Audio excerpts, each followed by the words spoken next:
The hammer struck the final nail, sealing the attic entrance on October 15th, 1855. For 78 years, no living soul would set foot in that cursed space above the grand Grimsby estate in coastal Maine. What Miguel and Carmen Rodriguez discovered when they finally broke through that barrier in 1933 would force the state government to launch the largest criminal investigation in Maine's history, uncover a religious sect so twisted that newspapers refused to print the full details, and reveal why an entire community had chosen silence over justice for nearly 8 decades. The contents of that sealed attic didn't just shock a small coastal town. They horrified an entire nation and changed how America viewed religious freedom forever. Before we continue with the story of Beacon's Hollow and the house that harbored unspeakable secrets, please subscribe to Liturgy of Fear and hit the notification bell so you never miss our darkest historical mysteries. And tell us in the comments, what state are you listening from? We love hearing from our community of truth seekers. The Rodriguez family had no idea they were about to become unwilling archaeologists of one of New England's most carefully buried scandals. Miguel Rodriguez had worked the Portland docks for 12 years, his calloused hands loading timber bound for Boston and New York. His wife Carmen, daughter of Mexican immigrants who had settled in Texas before moving north, possessed a fierce determination that had carried them from a cramped tenement to the verge of achieving their American dream. In the spring of 1933, as the Great Depression loosened its grip just enough to make hope possible, they had saved enough money to purchase their first real home. The Grimsby mansion stood on a wind-swept bluff overlooking Casco Bay, 3 miles north of the fishing village of Beacon's Hollow, Maine. Built in 1847 by Jeremiah Grimsby, a lumber baron who had made his fortune in the white pine trade, the house was an imposing 3-story federal-style structure with weathered clapboard siding and black shutters that seemed to absorb rather than reflect the weak Maine sunlight. Local real estate agent Harold Sinclair had been eager to sell the property. Perhaps too eager, Miguel would later reflect. The asking price was suspiciously low for such a grand estate, even accounting for the economic hardships of the times. The house has been empty since 1879, Sinclair had explained as they toured the dusty rooms filled with covered furniture. The Grimsby family, well, they moved away rather suddenly. West, I believe. California, perhaps. His voice carried an odd hesitancy, as though he were reciting lines he had memorized but didn't quite believe himself. Carmen had fallen in love with the spacious kitchen, the formal dining room where she could finally host proper dinner parties, and especially the library lined with leather-bound volumes that spoke of education and respectability. Miguel appreciated the solid construction, the massive hearth that would keep them warm through Maine's brutal winters, and the workshop space in the basement where he could pursue his carpentry hobby. Neither of them paid much attention to the narrow staircase that led to the attic, blocked as it was by rough-hewn planks nailed firmly across the opening. Storm damage, Sinclair had muttered when Carmen asked about the sealed entrance. Roof leaked something fierce back in the 70s. They sealed it up to prevent further water damage. Probably rotted floorboards up there, maybe some mold. Nothing worth bothering with, really. The people of Beacon's Hollow were polite, but distant when the Rodriguez family moved in that autumn. At the general store, conversations would halt mid-sentence when Miguel entered. Carmen noticed how the other women at church would offer tight smiles and brief pleasantries before quickly finding reasons to speak with someone else. Even the children seemed to regard their new home with a mixture of curiosity and unease, daring each other to walk past the iron gate, but never lingering long on the property. "They'll warm up to us eventually," Carmen assured Miguel, as they unpacked their few possessions in rooms that echoed with decades of silence. People in small towns are always suspicious of newcomers. My mother told me the same thing happened to her family in San Antonio. But Miguel couldn't shake the feeling that the townspeople's reluctance went deeper than mere suspicion of outsiders. There was something almost fearful in their eyes when they looked toward the house on the bluff, as though they expected something terrible to emerge from behind those black shuttered windows. Old-timers would cross themselves when they passed the property line, and more than once Miguel had caught neighbors staring up at the sealed attic windows with expressions of barely concealed dread. The house itself seemed to hold its breath. Despite Carmen's efforts to fill the rooms with warmth, fresh curtains, polished wood, the aromas of her cooking, a persistent chill lingered in certain corners. The floorboards creaked in patterns that suggested footsteps when no one was walking. Doors that Carmen was certain she had left open would be found closed and sometimes locked, though she could never remember turning the keys. It was during their second week in the house that they first heard the sounds from above. November rain drummed against the mansion's windows with the relentless intensity that only coastal Maine could deliver. Miguel sat by the library fireplace, attempting to read by lamplight while Carmen worked on her embroidery in the adjacent chair. The grandfather clock in the hallway had just chimed 10 when they heard it.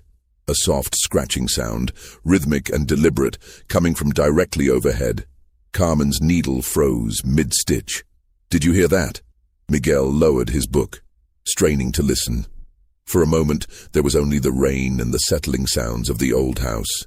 Then it came again. Scratch, scratch, scratch, followed by a pause, then the sequence repeated. "Probably mice," Miguel said, though his voice lacked conviction, or squirrels that found a way in through the damaged roof. But the scratching was too regular, too purposeful to be made by animals. It seemed to follow a pattern, almost like someone tapping out a message in Morse code, though neither Miguel nor Carmen knew enough about telegraphs to interpret it. The sounds continued for nearly an hour, always from the same location above the library. Carmen tried to resume her needlework, but her hands trembled slightly, causing her to prick her finger and stain the white fabric with a drop of blood. Miguel pretended to read, but his eyes never left the ceiling, following the invisible source of the scratching as it moved in small circles, as though someone were pacing in a confined space. "Tomorrow, I'll get a ladder and take a look at that seal," Miguel finally announced, more to break the oppressive silence than from any real desire to investigate. "Maybe some of those boards have worked loose." Carmen nodded, but her dark eyes reflected the same unease that Miguel felt. The scratching had stopped as abruptly as it began, leaving them with the uncomfortable sensation that whatever had been making the noise was now listening to their conversation. The next morning dawned grey and bitter, with a wind that cut through clothing and sent dry leaves skittering across the barren ground like frightened creatures seeking shelter. Miguel positioned his ladder at the top of the main staircase and examined the boards that sealed the attic entrance. The wood was old, but solid, secured with square-head nails that showed no signs of loosening. No gaps were visible between the planks, certainly nothing large enough for squirrels or even mice to squeeze through. "Well?"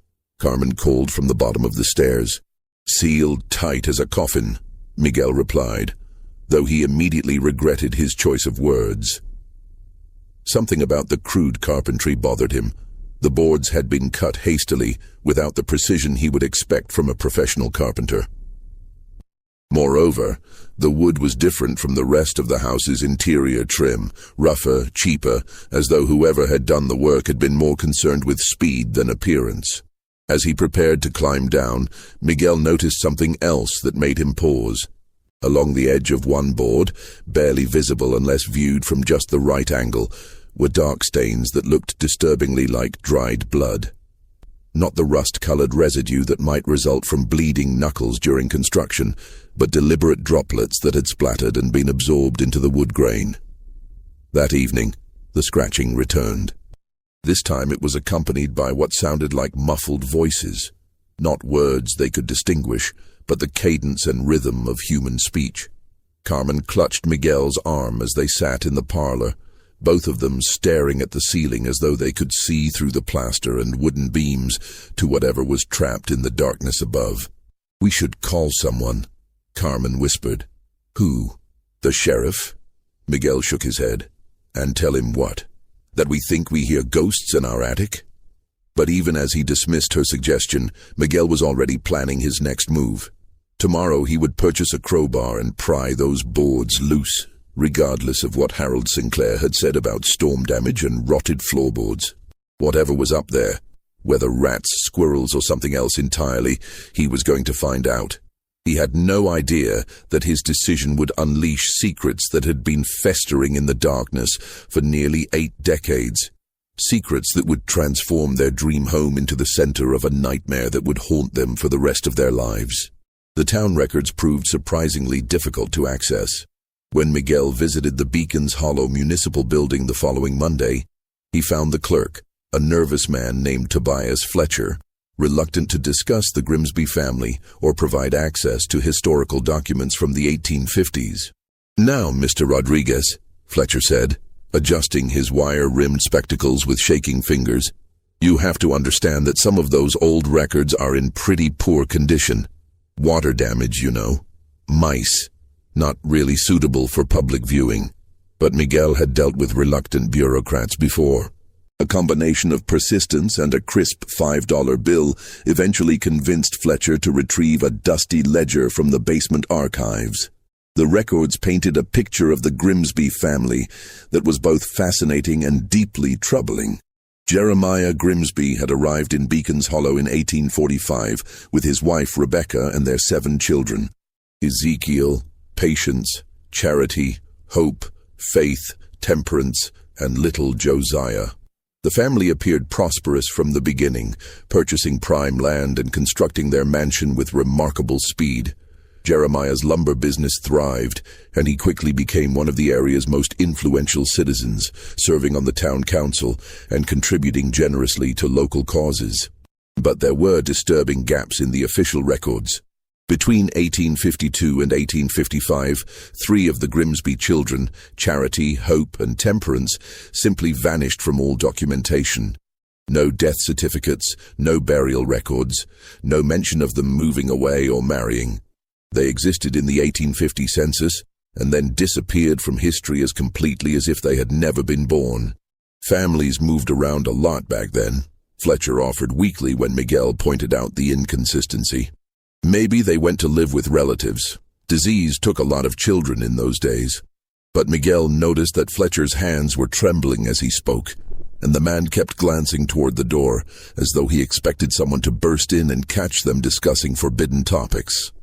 Further research revealed that Jeremiah Grimsby had been involved with a religious movement called the Purification Brotherhood, a sect that had emerged from the Second Great Awakening, but had developed increasingly extreme interpretations of Christian doctrine.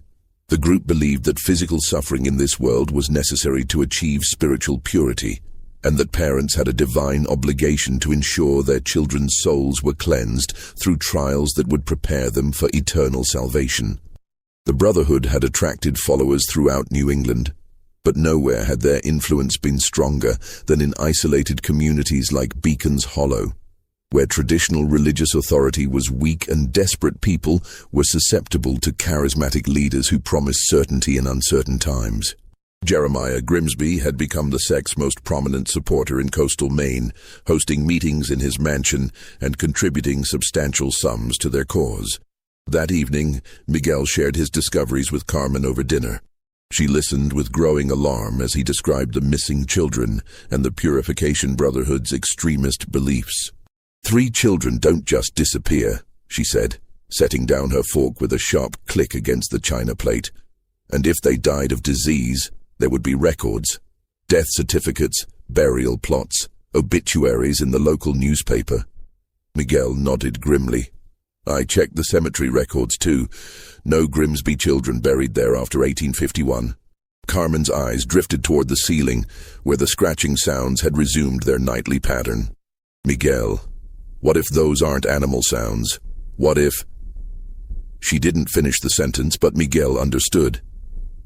The same terrible possibility had occurred to him as he read about the missing children and their father's involvement with religious extremists who believed suffering purified the soul.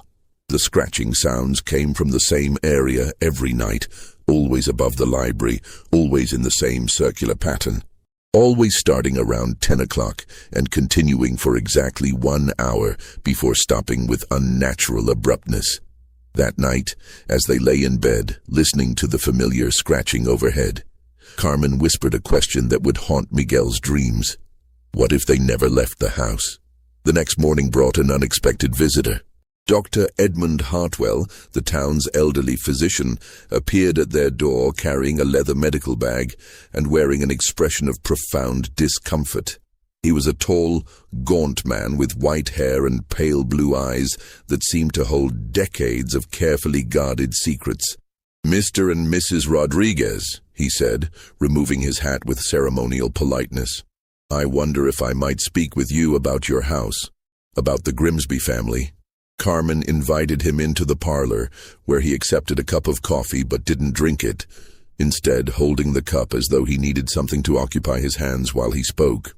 "I was a young man when the Grimsbys lived here," Dr. Hartwell began, his voice barely above a whisper. "Just starting my medical practice. I was called to this house several times during those years, and what I witnessed—" He paused, seemingly struggling with himself before continuing. "There are things a man sees that he wishes he could forget, things that stay with him for 70 years, eating at his conscience like cancer." Miguel leaned forward in his chair. "What kind of things, doctor?" The old man's hands trembled as he set down his untouched coffee. The Grimsby children were often ill, malnourished, covered in welts and burns that Rebecca claimed were accidents, though no child could be so consistently careless. Jeremiah explained their condition as necessary discipline, purification rituals mandated by their faith. He quoted scripture to justify practices that would horrify even the most hardened criminal. Carmen felt a chill that had nothing to do with the November weather. "What happened to the missing children, Doctor?" Dr. Hartwell closed his eyes, as though the memory was too painful to face directly. "I was called here one final time, in October of 1855. Rebecca Grimsby was hysterical, claiming that Jeremiah had finally achieved the divine revelation he had been seeking. She led me upstairs to the attic where—" His voice broke completely. When he continued, it was in a whisper so soft they had to strain to hear him. "There are sins so terrible that God himself turns away in revulsion. What Jeremiah Grimsby did to his own children in the name of salvation, no parent, no human being should be capable of such cruelty." Dr. Hartwell stood abruptly, as though he could no longer bear to remain in the house where those horrors had unfolded. The town leaders decided it was best to seal away what had been done, to let the dead rest and protect the living from knowledge that would serve no purpose except to spread more pain. "But you have a right to know what you've bought. You have a right to make your own choice about whether to let sleeping devils lie." As he reached the door, the old doctor turned back one final time. "Whatever you decide to do, be careful. Some doors, once opened, can never be closed again." The doctor's visit changed everything. What had begun as curiosity about strange sounds in their new home had transformed into a moral obligation to uncover the truth about the Grimsby children. Miguel could no longer pretend that the scratching sounds were made by animals, and Carmen found herself unable to sleep in a house where children had suffered unimaginable torment. They spent the following days researching everything they could find about the Purification Brotherhood and its practices. The Portland Public Library yielded disturbing accounts of the sect's activities throughout New England. Members believed that children were born tainted by original sin and required increasingly severe purification rituals to achieve spiritual cleansing. These began with extended fasting and prayer sessions, but escalated to physical trials designed to test faith through suffering. Contemporary accounts described children being forced to kneel on dried corn kernels for hours while reciting prayers, being subjected to ice baths in winter to freeze out impurities, and enduring ceremonial beatings with switches blessed by sect leaders. The Brotherhood's founder, a charismatic preacher named Elias Whitman, proclaimed that parents who spared their children from necessary suffering were condemning their souls to eternal damnation. Most disturbing were reports of children who had died during purification rituals, deaths that were celebrated by sect members as evidence of successful spiritual cleansing. The children had achieved such perfect purity, according to Brotherhood doctrine, that God had called them home to heaven, rather than allow them to be corrupted by further earthly existence. "It's not possible," Carmen said as she read these accounts by lamplight in the library. No parent could do such things to their own children, not even in the name of religion. But Miguel had grown up hearing stories of religious extremism from his grandmother, who had fled Mexico during the Cristero War. He understood how faith, twisted by fear and fanaticism, could justify the most horrible acts.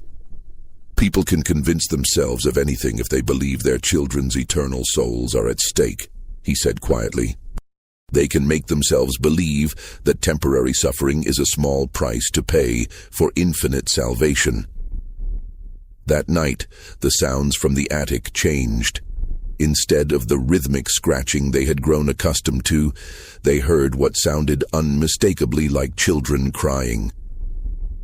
Not the loud, demanding wails of healthy children, but the weak, hopeless sobbing of those who had learned that no one would come to comfort them. Carmen wept openly as she listened, her maternal instincts triggered by sounds that seemed to pierce through wood and plaster, to reach directly into her heart. "We have to open that attic," she whispered through her tears. "Those children deserve better than to be forgotten and sealed away like shameful secrets." Miguel nodded, though part of him dreaded what they might find. Dr. Hartwell's warning echoed in his mind.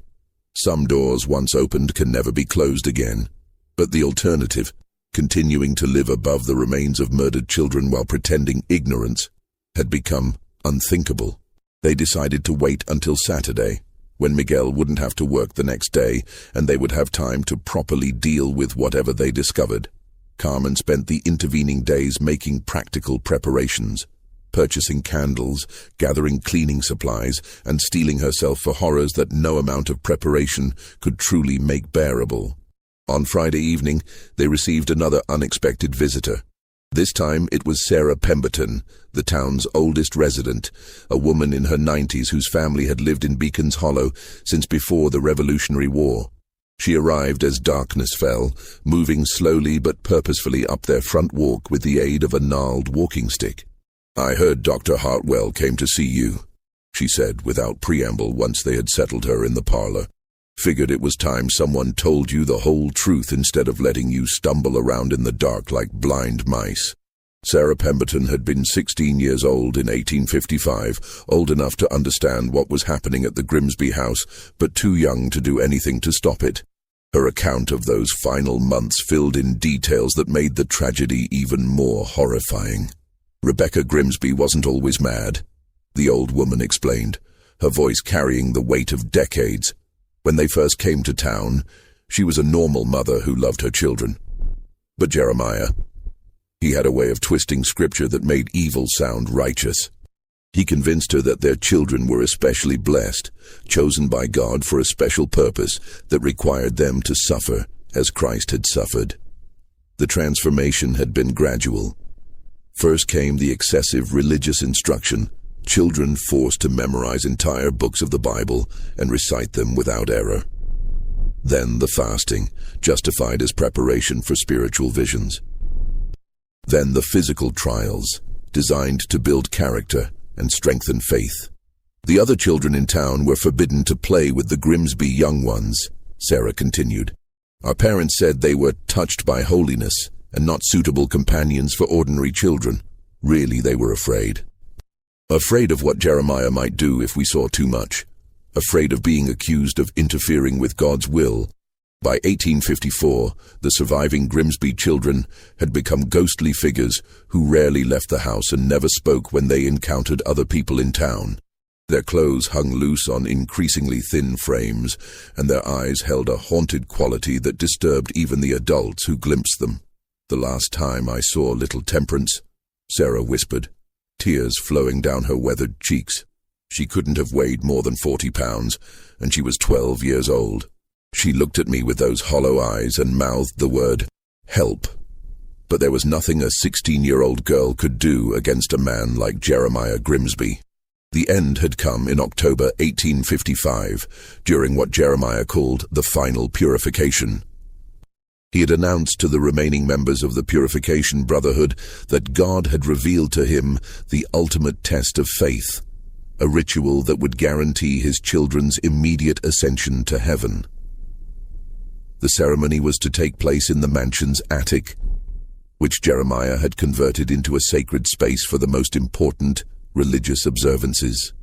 3 children went up to that attic on October 14th, Sarah said, her voice breaking. None came down alive. Jeremiah claimed it was a miracle, that his children had been taken directly to heaven without experiencing death. Rebecca couldn't speak coherently after that. She just rocked back and forth, holding her remaining children and whimpering like a wounded animal. The town leaders had faced an impossible choice. Jeremiah Grimsby was wealthy, influential, and technically within his legal rights as a parent to discipline his children as he saw fit. The concept of child abuse as a criminal matter didn't exist in 1855 law. Moreover, bringing charges would require testimony that would expose the entire community's complicity in allowing the tragedy to unfold. So they made a deal with the devil, Sarah concluded bitterly. They agreed to keep silent about what had happened if Jeremiah and his family left town immediately. The attic was sealed, the house was abandoned, and everyone pretended it never happened. 78 years of lies and cowardice. As Sarah prepared to leave, she turned back with one final warning. Whatever you find up there, remember that those children suffered enough during their lives. Don't let them suffer more in death by turning their tragedy into some kind of spectacle. They deserve peace, finally. That night, the sounds from the attic were different again. Instead of crying or scratching, they heard what sounded like children singing hymns in voices so weak and thin they seemed to come from another world entirely. The melody was beautiful, but heartbreaking. A lullaby that spoke of hope deferred and innocence destroyed.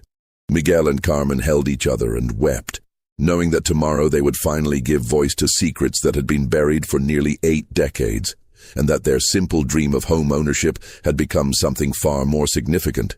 A chance to bring justice to the forgotten dead and peace to their own tormented souls. Saturday morning arrived gray and oppressive, with storm clouds gathering over Casco Bay and a wind that seemed to carry whispers of old tragedies. Miguel had barely slept, his mind churning with images of what they might discover in the sealed attic.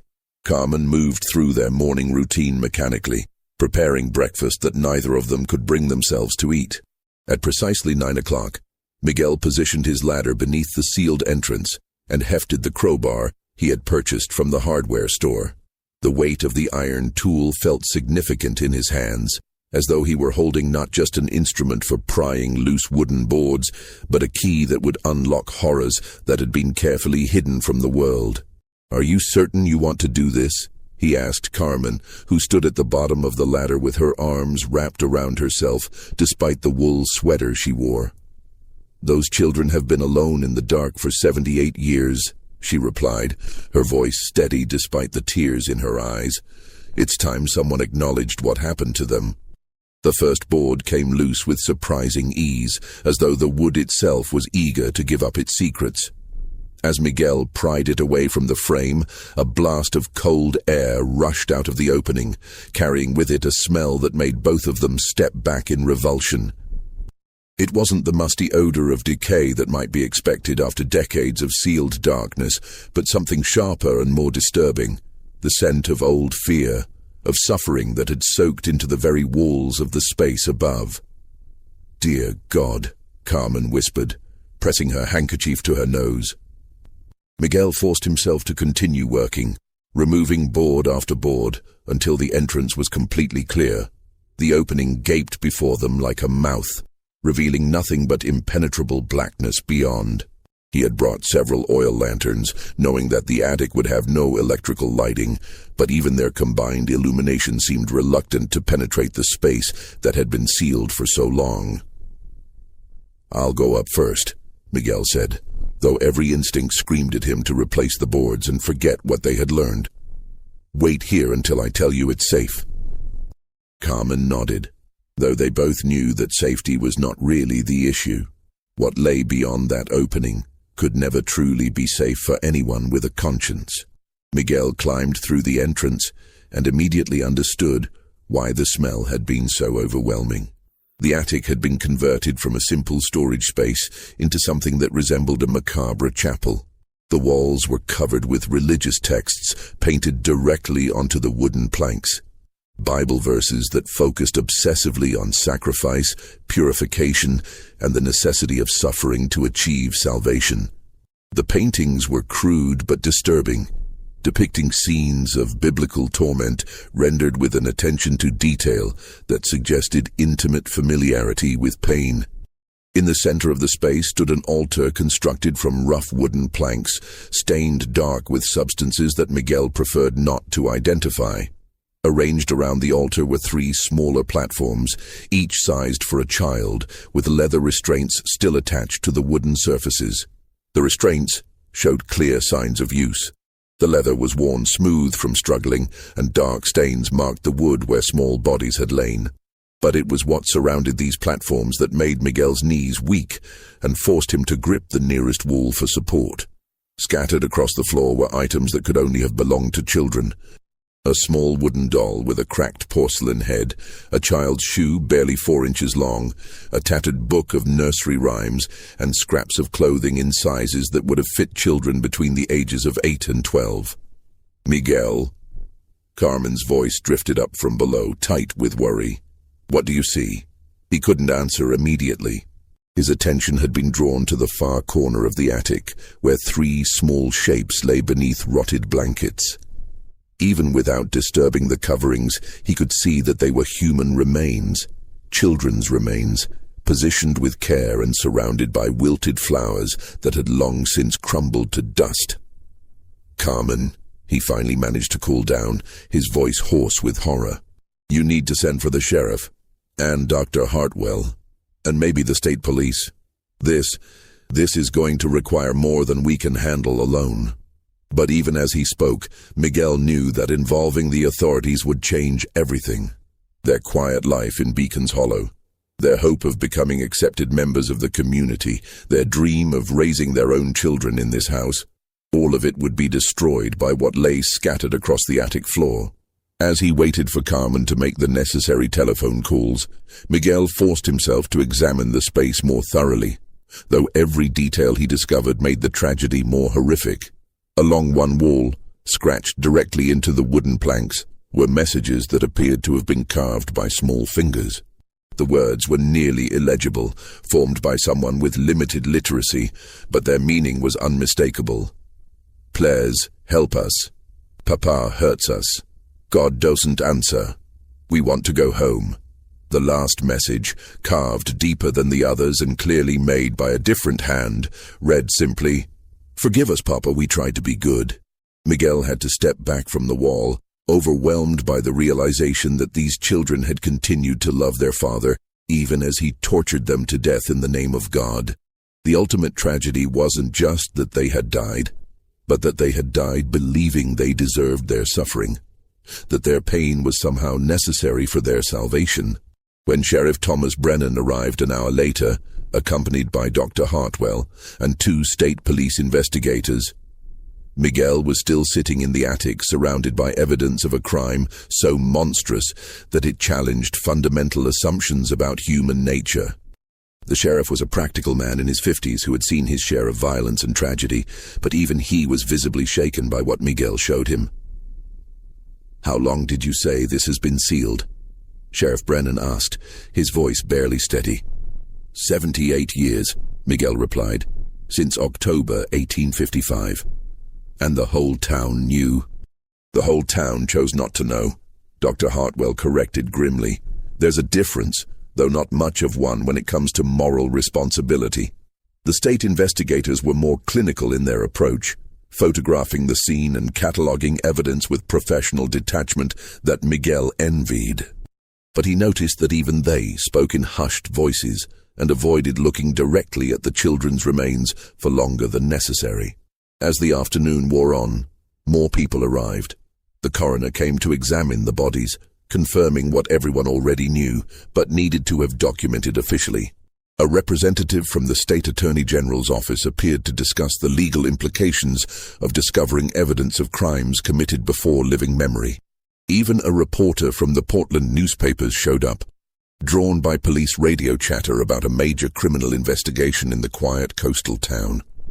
Just when we thought we'd seen it all, the horror in Beacon's Hollow intensifies.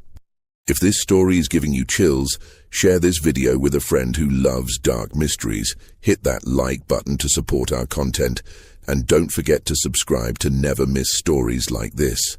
Let's discover together what happens next. By evening, the Grimsby mansion had become the center of a media storm that would eventually reach newspapers across the country. But for Miguel and Carmen Rodriguez, the attention was secondary to a more immediate concern. They were now living in a house where 3 children had been murdered, and they had to decide whether they could continue to call it home. The discovery that would change everything came on the 3rd day of the investigation, when state archaeologist Dr. Patricia Henley made a finding that shocked even the hardened investigators who had been documenting the attic crime scene.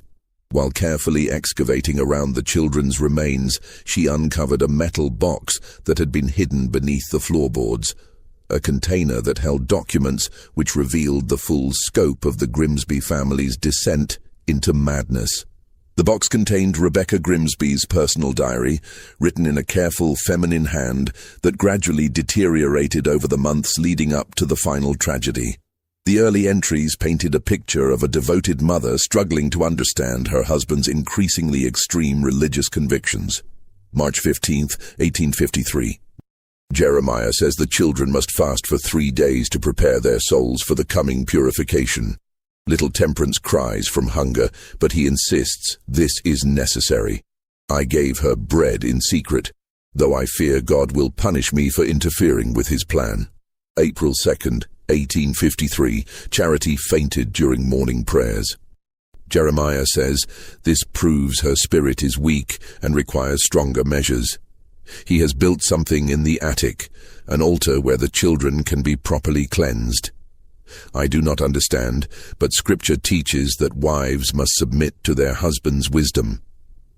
As the entries continued, they documented Rebecca's gradual transformation from concerned mother to willing accomplice in her children's torment. Jeremiah had convinced her that their children were specially chosen by God for a holy purpose, that their suffering was not cruelty but divine blessing that would guarantee their eternal salvation. June 10, 1854. Hope asked me why God wants her to hurt so much. I told her what Jeremiah explained, that Jesus suffered for our sins, so we must suffer to be worthy of his sacrifice. She nodded and didn't cry when Jeremiah applied the purification marks to her arms. She is becoming so holy, so pure. I am proud of her strength. The most disturbing entries came from the weeks immediately before the final tragedy, when Rebecca had become completely convinced that her husband's actions were divinely inspired. October 1st, 1855. Jeremiah has received the ultimate revelation. God has shown him the perfect purification ritual that will take our remaining children directly to heaven without the corruption of natural death. They will not suffer as others do in dying, but will be transformed instantly from earthly flesh to heavenly spirit. What a blessing to have been chosen for such a miracle. October 10th, 1855. The children are frightened, but I have explained that their fear is only earthly weakness that will be burned away in the final purification. Charity asked if it will hurt, and I told her that all pain is temporary, but heaven is eternal. Jeremiah says the ceremony must take place on the 14th, when the moon is dark and God's attention is focused on our sacrifice. But it was the final entry, written in a shaking hand and blotted with what appeared to be tears, that revealed the moment when Rebecca's delusion finally cracked. October 15th, 1855, they are gone. My babies are gone. Jeremiah says they are in heaven, that God took them directly without letting them experience death, but their bodies, their poor little bodies. I can hear them crying in the darkness, calling for their mama, but when I go to them they do not answer. Jeremiah says I must not disturb their ascension, that they are becoming angels, but they look so cold and still. What have we done? What have I allowed to happen? The other children hide from us now. Ezekiel will not speak. and Patience rocks herself in the corner like a broken doll. I see the horror in their eyes when they look at their father, when they look at me. We have become monsters in the name of God.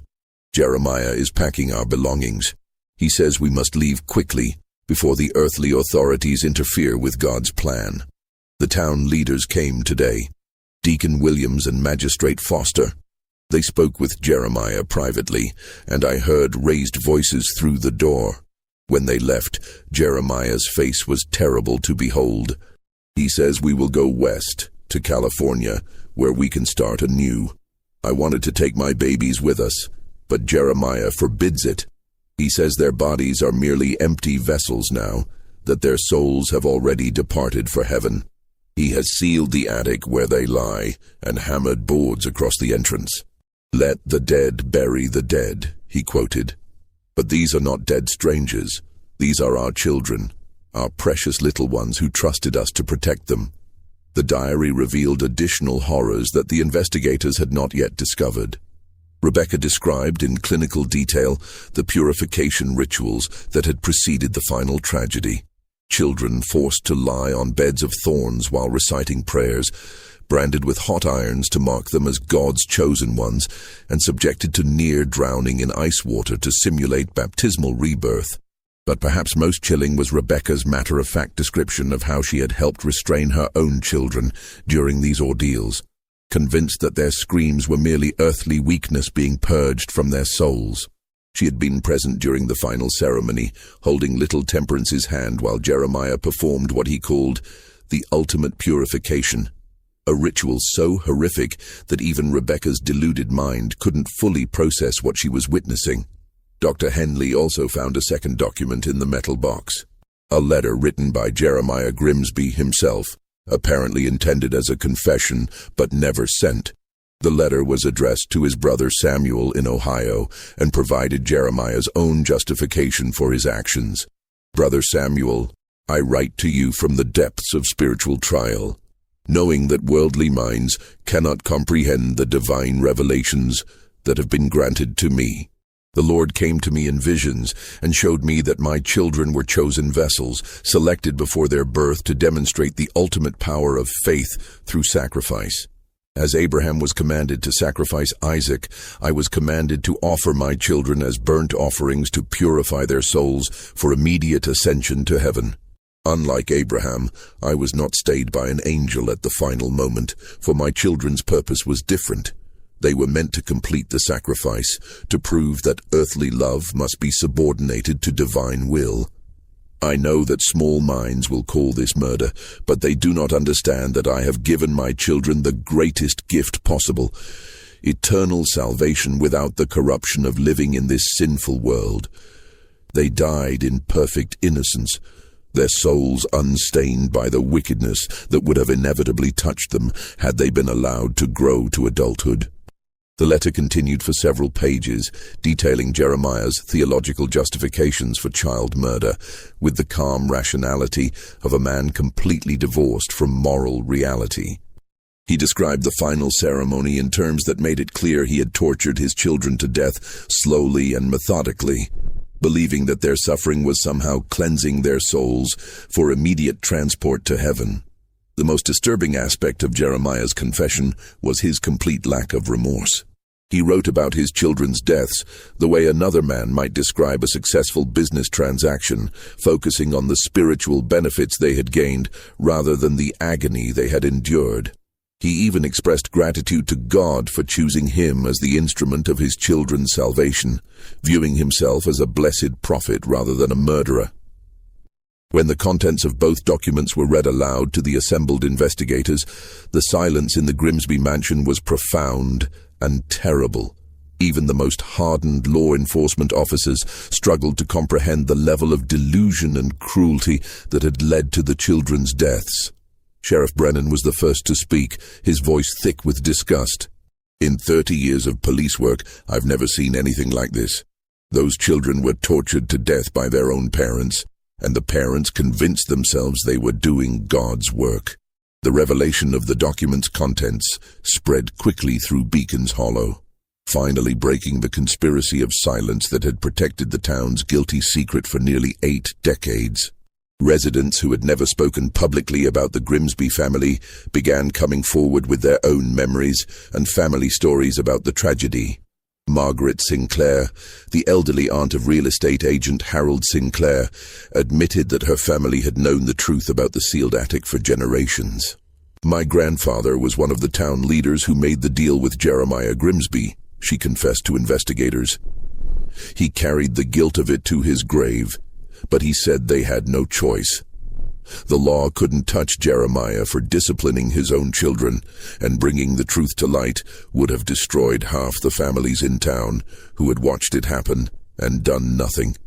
Other residents revealed that the conspiracy of silence had been maintained through a combination of shame, fear, and pragmatic self-interest. Many of the town's founding families had been complicit in allowing the tragedy to unfold, either through direct participation in the Purification Brotherhood or through willful blindness to the children's suffering. Exposing the truth would have meant admitting their own moral failures, so they had chosen to bury the evidence and hope it would remain hidden forever. The investigation also revealed that Jeremiah Grimsby had never made it to California. Railroad records showed that he, Rebecca, and their 4 surviving children had purchased tickets to Chicago, but they had never arrived at their destination. Further investigation suggested that Jeremiah had abandoned his family somewhere in the wilderness of the Western Territories, leaving Rebecca and the children to fend for themselves with no money, no skills, and no support system. Rebecca Grimsby had been found dead of exposure near a railroad station in Nebraska 3 months after leaving Maine.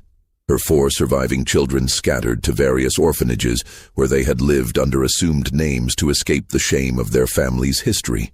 The children had never spoken about what they had witnessed in the Grimsby attic, taking their trauma to unmarked graves in potter's fields across the American frontier. As the full scope of the tragedy became clear, Miguel and Carmen Rodriguez found themselves at the center of a national media storm. Reporters from newspapers across the country descended on Beacon's Hollow, eager to interview the couple who had uncovered one of America's most horrific family murders. The story of the sealed attic and the children who had died there captured the public imagination, sparking debates about religious extremism, parental rights, and community responsibility that would continue for decades. But for Miguel and Carmen, the media attention was secondary to a more personal struggle. They had purchased their dream home, only to discover that it had been the site of unimaginable cruelty. Every room in the house now carried the weight of tragedy, and they found it impossible to forget that 3 children had suffered and died directly above their heads. The question that haunted them both was simple but impossible to answer. How could they continue to live in a place where such horrors had occurred? Yet how could they abandon the house when doing so would mean abandoning the memory of the children who had died there? Children whose story might never have been told if the Rodriguez family hadn't had the courage to break through that sealed attic entrance. The decision came to them during a sleepless night in early December, as snow began to fall over the Grimsby mansion, and the sounds from the attic, which had continued even after the children's remains were removed for proper burial, finally fell silent for the first time since they had moved into the house. Miguel and Carmen sat in the library, the same room where they had first heard the scratching sounds that had led them to uncover the truth about the Grimsby family. The space felt different now, somehow lighter, as though a great weight had been lifted from the walls themselves. "They're at peace now," Carmen said softly, her hand resting on a leather-bound photo album they had created to preserve the memory of Charity, Hope, and Temperance Grimsby. The album contained copies of the few photographs that had survived from the 1850s, along with articles about the investigation and letters from people across the country who had been moved by the children's story. Miguel nodded, though he wasn't entirely certain what peace meant for children who had died in such circumstances.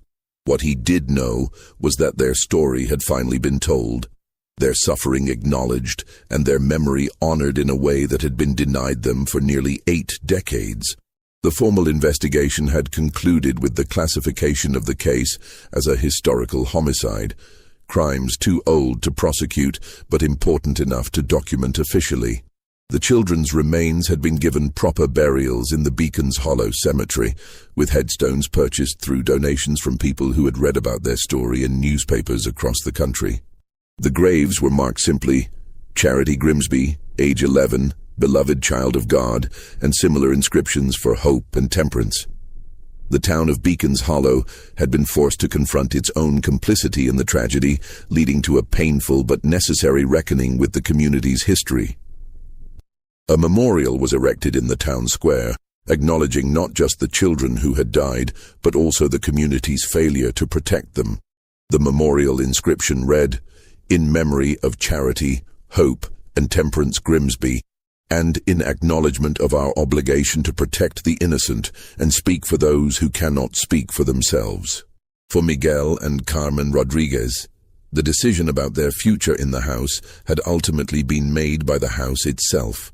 In the weeks following the discovery, as investigators and reporters came and went, they had begun to notice changes in the atmosphere of their home.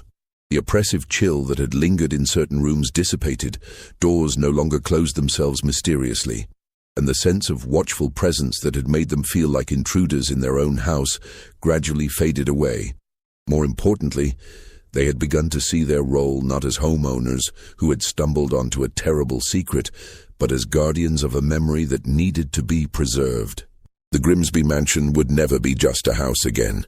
It had become a monument to the 3 children who had died there, and to the importance of speaking truth about injustice even when that truth was uncomfortable or inconvenient.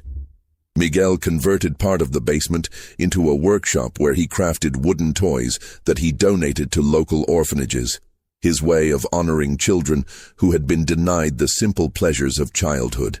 Carmen established a small library in what had once been Jeremiah Grimsby's study, collecting books about child welfare, religious extremism, and community responsibility, resources that she made available to researchers, social workers, and anyone else interested in understanding how such tragedies could be prevented.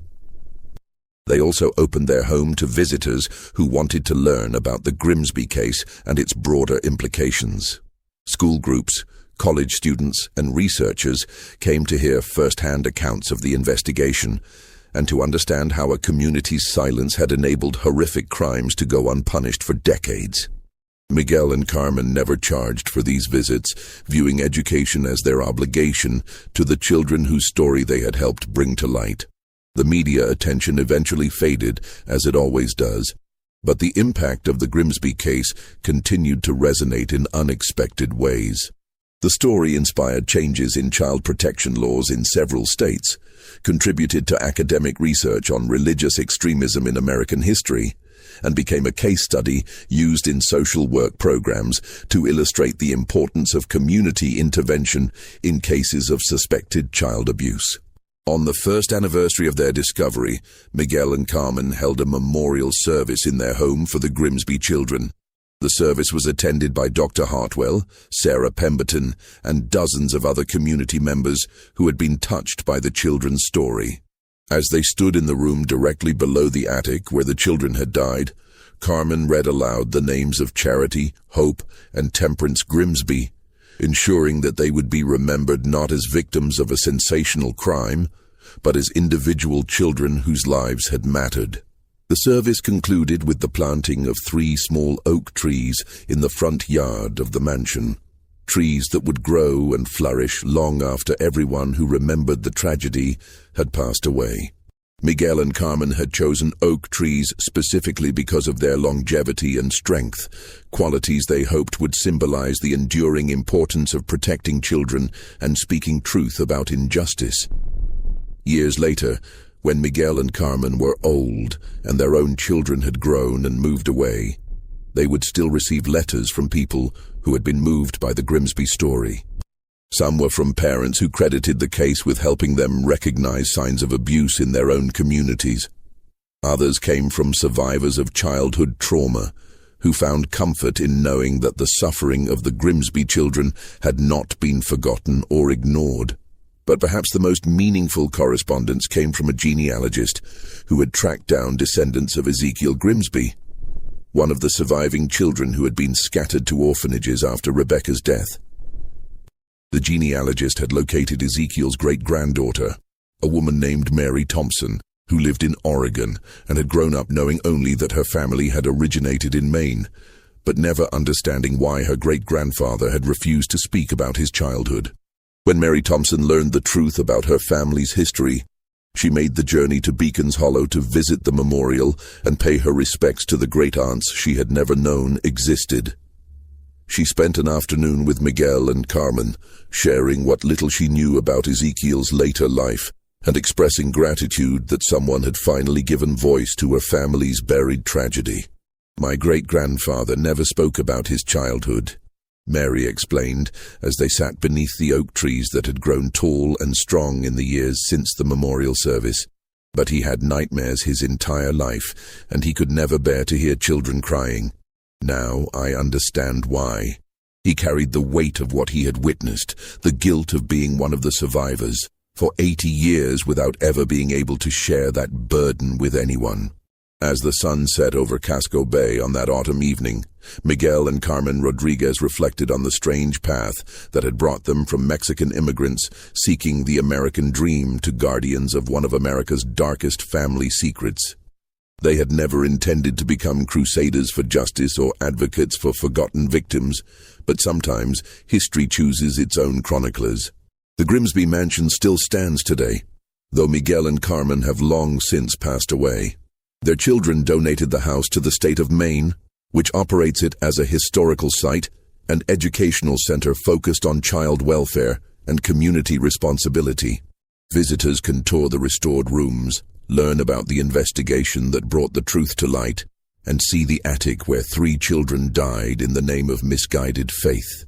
The memorial in the town square has been expanded over the years to include the names of other children who died from abuse or neglect in the region, a reminder that the Grimsby case was not an isolated incident, but part of a larger pattern of violence against the vulnerable that continues to this day. The inscription now includes a quote from Miguel Rodriguez, spoken during one of his last public interviews about the case. "The dead cannot speak for themselves, so we must speak for them. And we must listen when the living cry out for help, so that future generations will not have to uncover more sealed attics filled with the bones of forgotten children." This mystery shows us that evil often hides behind the mask of righteousness, and that communities have a moral obligation to protect their most vulnerable members, even when doing so is difficult or uncomfortable. The silence that protected Jeremiah Grimsby and enabled the deaths of his children was not broken by authorities or religious leaders or other adults with power, but by a young immigrant couple who refused to accept that some secrets are better left buried. What do you think of this story? Do you believe everything was revealed, or are there still secrets hidden in the shadows of small communities across America? Leave your comment below and share your thoughts about how we can better protect children today. If you enjoyed this tale and want more horror stories that shed light on real historical tragedies, subscribe, hit the notification bell, and share with someone who loves mysteries that matter. See you in the next video, where we'll explore another dark chapter from America's hidden past.